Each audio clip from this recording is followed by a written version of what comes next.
আল্লাহ তুমি আমার গুনাহগার উম্মতকে বাঁচাও।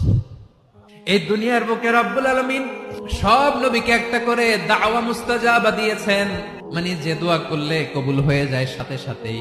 দুনিয়ার সব নবীরা ওই দোয়াটা দুনিয়ায় করে ফেলেছে।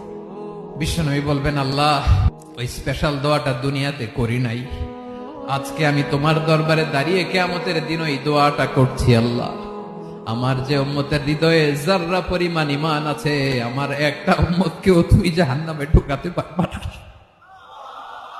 বিশ্বনবী পাগলের মতো একবার হাউজে কাউসারে যাবেন, একবার সিরাতে যাবেন, একবার পুলসিরাতের দিকে, একবার হাউজে কাউসারের দিকে, পাগলের মতো দৌড়াতে থাকবেন, তার কোন গুনাহগার উম্মত যাতে জাহান্নামে ঢুকে না যায়। উম্মতি বিশ্বনবী আমার জন্য কাঁদবেন, আপনার জন্য কাঁদবেন, আমাদের জন্য সেদিন কেঁদে কেঁদে জাহান্নামের দরজায় দাঁড়িয়ে আমাদেরকে টেনে টেনে জান্নাতে ঢুকাবেন।